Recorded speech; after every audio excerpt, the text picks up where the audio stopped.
Hello दोस्तों, कैसे हैं आप सब। दोस्तों, आज मैं आप सभी को कक्षा 6 की पाठ्य पुस्तिका मल्हार के चैप्टर 2 मतलब पाठ 2 का यह संस्मरण है जिसका शीर्षक है गोल। मैं आप लोगों को आज यह पढ़ाऊंगी। गोल मतलब एक गोला आकृति की कोई वस्तु, इसे कहते हैं एक गोल आकृति की कोई वस्तु। जो भी वस्तु इस आकृति के है उसे गोल कहते हैं। तो कौन कौन सी वस्तु है जो इस आकृति की है। सबसे पहले तो रोटी, ठीक है। दूसरा चंदा मामा। तीसरा पैसा। और सबसे जो फेमस है वह है गेंद। लेकिन इसके अलावा भी एक चीज है जो गोल तो नहीं है, उसकी आकृति गोल नहीं है, लेकिन वह गोल के नाम से बहुत प्रसिद्ध है। वह क्या है। फुटबॉल मैच या हॉकी।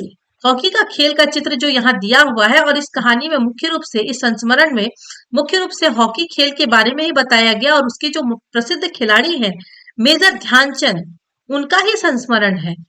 तो इस खेल में ये जो गोल की प्रक्रिया है यह क्या है। यहाँ जो आप इस तरह से जाल टाइप का देख रहे हैं, जैसे जाली की जैसा आकृति की चीजें जो घेरी हुई है, यह इस तरफ भी होता है और दूसरे साइड में भी होता है। इस पक्ष के जो खिलाड़ी होते हैं वह गेंद को इस तरह के बल्ले से, इस तरह के हॉकी स्टिक से मार मार कर गेंद को इधर साइड में ले जाते हैं। और इस पक्ष के जो खिलाड़ी होते हैं दूसरे पक्ष के, वह गेंद को अपनी हॉकी स्टिक से मार मार कर इसके अंदर डालने की कोशिश करते हैं, इस जाली के अंदर डालने की कोशिश करते हैं। और जो दूसरे पक्ष के जो खिलाड़ी होते हैं वह डालने से रोकते हैं। यदि गेंद को हॉकी स्टिक से मारकर इसके अंदर खिलाड़ियों ने डाल दिया तो वह गोल कहलाता है। तो गोल का संबंध खेल से भी है, हॉकी खेल से, फुटबॉल से। हॉकी खेल के एक बहुत ही प्रसिद्ध खिलाड़ी रहे हैं मेजर ध्यानचंद। मेजर ध्यानचंद इतने प्रसिद्ध खिलाड़ी रहे हैं कि उनके खेलने के तरीके पर संदेह भी किया गया कि कहीं उन्होंने हॉकी स्टिक में चुंबक तो नहीं लगा लिया है कि बॉल उनके हॉकी स्टिक से हटती नहीं है। ऐसा संदेह में एक बार उनकी हॉकी स्टिक को तोड़ भी दिया गया था। आपको पता है मेजर ध्यानचंद का जो जन्मदिन है 29 अगस्त को मनाया जाता है और 29 अगस्त के दिन खेल दिवस के रूप में भी मनाया जाता है। मेजर ध्यानचंद के नाम पर ही एक खेल रत्न भी है जो प्रसिद्ध खिलाड़ियों को दिया जाता है। अब हम लोग मेजर ध्यानचंद के बारे में इस संस्मरण के माध्यम से पढ़ेंगे और उस महान खिलाड़ी के बारे में जानकर अपने जीवन में उनसे प्रेरणा लेंगे। तो चलिए अब हम लोग पाठ शुरू करते हैं।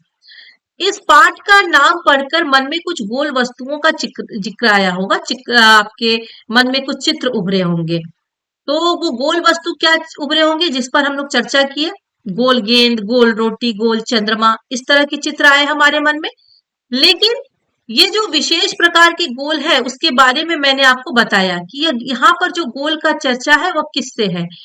तो इसमें एक प्रसिद्ध खिलाड़ी का संस्मरण है जिन्होंने हॉकी खेल में बहुत ही प्रसिद्धि प्राप्त किया। और किस तरह की प्रसिद्धि रही है तो उनके नाम पर खेल रत्न अवार्ड दिया जाता है, उनके जन्मदिन पर खेल दिवस मनाया जाता है। कौन है वो खिलाड़ी, जल्दी से कमेंट बॉक्स में कमेंट करके मुझे बताइए और तब तक हम लोग आगे बढ़ते हैं। दोस्तों, यह जो संस्मरण है यह मेजर ध्यानचंद जी ने खुद लिखा है। उन्होंने खुद अपने जीवन की एक घटना का वर्णन किया। उन्होंने कहा कि खेल के मैदान में धक्का मुक्की, नोक झोंक, ये सारी घटनाएं होती रहती है। खेल के मैदान में जब एक साथ खिलाड़ी खेलते हैं तो उनके बीच में धक्का मुक्की, लड़ाई झगड़े, ये सब कुछ हो जाते हैं।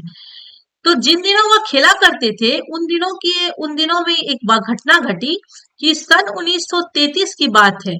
उन दिनों मैं पंजाब रेजिमेंट की ओर से खेला करता था। एक दिन पंजाब रेजिमेंट और सैम्पर्स एंड माइनर्स टीम, इस टीम का नाम आप लोग याद रखेंगे, सैम्पर्स एंड माइनर्स टीम, और ये ध्यानचंद जी किस टीम से थे, पंजाब रेजिमेंट, इसके बीच में एक मुकाबला हो रहा था। माइनर्स टीम के जो खिलाड़ी थे वह पूरी तरह से कोशिश कर रहे थे, कंटिन्यू किस चीज की, गेंद छीनने की कोशिश कर रहे थे, लेकिन हर बार उनकी कोशिश बेकार जाती थी। तो उस टीम के जो खिलाड़ी थे, किस टीम के, सैम्पर्स एंड माइनर्स टीम के, तो उस खिलाड़ी में एक खिलाड़ी थे, उन खिलाड़ियों के बीच में वो बड़े गुस्से वाले थे। तो उन्होंने गुस्से में आकर क्या किया, अपनी हॉकी स्टिक से ध्यानचंद जी के सिर पर दे मारा। इन्होंने खुद कहा कि उन्होंने अपनी हॉकी स्टिक से मुझे मेरे सिर पर मारा। तो वहां पे जो थे सभी देखने वाले, जो उस खेल के नियंत्रक लोग थे, उन्होंने क्या किया, मुझे मैदान से बाहर ले जाया गया। वो लोग उनको लेकर बाहर चले गए। मेजर ध्यानचंद जी थोड़ी ही देर में पट्टी बांधकर फिर मैदान में आ पहुंचे और आते ही उन्होंने कहा कि मैंने उस खिलाड़ी से कहा, उसकी पीठ पर हाथ रखकर कहा कि तुम चिंता मत करो, इसका बदला मैं तुमसे जरूर लूंगा। और मेरे इतना कहते ही वह खिलाड़ी घबरा गया। वह हर समय मुझे ही देखता था कि कब मैं अपनी हॉकी स्टिक से उसके सिर पर मारूं दूं, लेकिन मेरा ऐसा कुछ भी करने का इरादा नहीं था। मेजर ध्यानचंद जी क्या कह रहे हैं कि मैंने उससे कहा कि तुमने जो मेरे सिर पर मारा है, तुम चिंता मत करो, मैं इसका बदला जरूर लूंगा। मैंने एक के बाद एक झटपट 6 गोल कर दिए। खेल खत्म होने के बाद मैंने उस खिलाड़ी की पीठ थपथपाई और कहा, दोस्त, खेल में इतना गुस्सा अच्छा नहीं। मैंने तो अपना बदला ले ही लिया है। अगर तुम मुझे हॉकी से नहीं मारते तो शायद मैं तुम्हें 2 ही गोल से हराता। वह खिलाड़ी यह सुनकर बहुत सचमुच बहुत शर्मिंदा हुआ। तो मैंने देखा कि आपने मेरा बदला, तो आपने देखा, वो कह रहे हैं कि आपने देखा कि मैंने अपना बदला लेने का ढंग क्या अपनाया। सच मानो, जो अब इन्होंने संदेश दिया हम सबके बीच में कि आप इस बात को सच मानिए कि जो व्यक्ति बुरा करते हैं, बुरा करने वाला आदमी हर समय इस बात से डरता रहता है कि उसके साथ भी कहीं बुराई ना की जाए, और बुराई उसके साथ जरूर होती है, चाहे जिसके साथ बुरा किया वह करे, चाहे कोई और करे। यह बात का संदेश, इस बात का संदेश हम सबको मेजर ध्यानचंद जी ने दिया है। मेजर ध्यानचंद जी कहते हैं कि आज मैं जहां भी जाता हूँ, बच्चे बूढ़े सभी मुझे घेर लेते हैं और मुझसे मेरी सफलता का राज जानना चाहते हैं। लेकिन मेरी सफलता का कोई गुरु मंत्र नहीं है। मैं सबसे यही कहता हूँ कि लगन, साधना और खेल भावना से यदि कोई काम किया जाए, यदि खेल खेला जाए, तो सफलता का यही सबसे बड़ा मंत्र है। और यह मंत्र सभी क्षेत्र में लागू होता है। यदि आप किसी काम को पूरी लगन, पूरी साधना से करते हैं, आपको उसमें सफलता जरूर मिलेगी। मेजर ध्यानचंद जी अपने जीवन की कहानी को याद करते हुए बताते हैं कि सन 1905 में प्रयाग में एक साधारण परिवार में मेरा जन्म हुआ और बाद में मैं झांसी आकर बस गए। प्रयाग में जन्म लिए हैं और बाद में कहाँ आकर बस गए, तो झांसी में आकर बस गए। 16 साल की उम्र में मैं फर्स्ट ब्राह्मण रेजिमेंट में एक साधारण सिपाही के रूप में भर्ती हुआ था। सबसे पहले कहाँ इनकी भर्ती हुई थी, एक साधारण सिपाही के रूप में इनकी भर्ती हुई। मतलब ये खिलाड़ी बाद में बने, पहले सिपाही बने। मेरी रेजिमेंट का हॉकी खेल में काफी नाम था, पर इनका खेल में कोई रुचि नहीं था। ये रेजिमेंट का हॉकी खेल जो है वहां, उसमें वो भर्ती जरूर हुए थे, लेकिन एक सिपाही के रूप में। और उस समय कहते हैं कि मेरी खेल में कोई दिलचस्पी थी ही नहीं। उस समय हमारी रेजिमेंट के जो सूबेदार मेजर थे, उन मेजर तिवारी, वे बार बार मुझे हॉकी खेलने के लिए कहते थे। कहा जाता है कि आपके अंदर कभी अगर कोई गुण हो, यदि आप उसे नहीं पहचान रहे हैं, आपके साथ रहने वाले कुछ पारखी लोग होते हैं जो आपके अंदर के गुण को पहचान लेते हैं। तो यहाँ पर ध्यानचंद जी बताते हैं कि इनका खुद में तो, खुद के अंदर तो खेल के मामले में कोई इंटरेस्ट था ही नहीं, लेकिन वहां जो रेजिमेंट के सूबेदार थे मेजर तिवारी जी, वे बार बार इनको प्रोत्साहित करते थे। किस लिए? हॉकी खेलने के लिए। हमारी छावनी में, छावनी जहां पर कुछ दिनों के लिए आप टेंट वेंट लगाकर सैनिक रहते हैं, मुख्य रूप से छावनी उसे कहा जाता है। तो हमारी छावनी में हॉकी खेलने का कोई निश्चित समय नहीं था। सैनिक जब चाहे मैदान में पहुंच जाते और अभ्यास शुरू कर देते।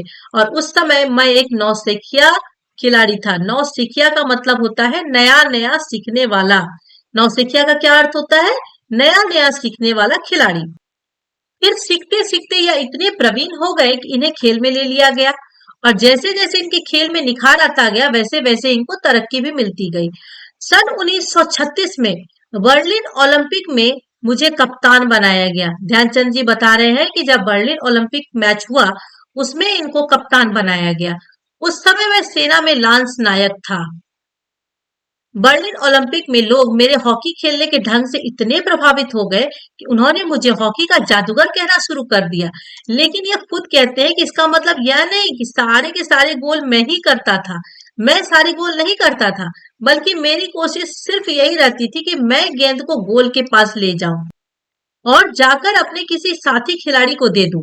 ये सिर्फ यह कोशिश करते थे कि वह गोल के पास जाकर अपने गेंद को ले जाए और जाकर अपने किसी साथी खिलाड़ी को दे दे ताकि वह उसे गोल कर दे और उसे गोल करने का श्रेय मिल जाए। मतलब इनके अंदर कितनी मानवता वाली भावना थी। इतने महान खिलाड़ी होकर कभी भी ये गोल करने का श्रेय अपने ऊपर नहीं लेना चाहते थे, बल्कि गोल करने की कोशिश में ये वह गोल की तरफ ले जाते थे और चाहते थे किसी साथी खिलाड़ी को मैं दे दूं ताकि वह उसे गोल कर दे और श्रेय उसे मिल जाए। लेकिन गोल हर समय उनकी हॉकी स्टिक से ही हो जाता था और अपनी इसी खेल भावना के कारण, मतलब दूसरों को श्रेय दिलाने के कारण, या दुनिया के जो खेल प्रेमी लोग थे सबके दिल को इन्होंने जीत लिया। बर्लिन ओलंपिक में हमें स्वर्ण पदक मिला। खेलते समय मैं हमेशा इस बात का ध्यान रखता था कि हार या जीत मेरी नहीं बल्कि पूरी देश की हो। यह इनके सच्ची खेल की भावना थी। इन्होंने हमेशा अपने देश को साथ में लेके चला। इनका पर्सनल कुछ नहीं रहा इसमें। इनका नाम होता था, इनका सम्मान होता था तो उसे ये अपने देश को सौंप देते थे कि यह भारत देश की जीत हुई है। यह जीत या हार कभी भी इन्होंने अपने सर पर नहीं लिया, बल्कि जीत हुई उसका श्रेय भी इन्होंने अपने पूरे देश को दिया और हार भी हुई तो भी माना कि आज हमारा देश जीत नहीं जीता है लेकिन कल को जीतेगा, और जब जीत मिली इसे अपने पूरे देश को सौंप दिया। ऐसा महान विचारक थे मेजर ध्यानचंद जी। मेजर ध्यान ये टीम का जो बर्लिन ओलंपिक मैच हुआ था उस टीम की ये तस्वीर है। इसमें आप बता सकते हैं मेजर ध्यानचंद जी कहाँ है? ये देखिए, ये मेजर ध्यानचंद जी हैं जो सबके बीच बैठे हुए हैं और यह महान खिलाड़ी हैं जिनके जन्म दिवस पर ही खेल दिवस मनाया जाता है। इनके नाम पर खेल रत्न पुरस्कार भी दिया जाता है। तो ऐसे महान खिलाड़ी को आज हम लोग नमन करते हैं और इनकी जीवन से प्रेरणा लेकर हमेशा एक सच्ची भावना के साथ अपना काम करते हैं। ना तो कुछ हार से कभी भी हताश होना चाहिए और ना ही जीत से कभी भी अभिमान करना चाहिए, और जो कुछ भी करें इसे अपने देश का गौरव समझकर हर समय याद रखना चाहिए। यह हमें इनके जीवन से प्रेरणा मिलती है। तो दोस्तों, यह था पाठ गोल, जो कि एक संस्मरण का अंश है। इस संस्मरण के लेखक है मेजर ध्यानचंद जी। आज का यह पाठ यही समाप्त हुआ। अब हम लोग अगली वीडियो में इस पाठ के प्रश्नोत्तर देखेंगे। मेरी वीडियो को लास्ट तक देखने के लिए बहुत बहुत धन्यवाद। दोस्तों, अब हम लोग अगली वीडियो में मिलते हैं। मेरे चैनल को सब्सक्राइब जरूर करें ताकि मेरी हर आने वाली अगली वीडियो सबसे पहले आप लोग तक पहुंचे। Thank you.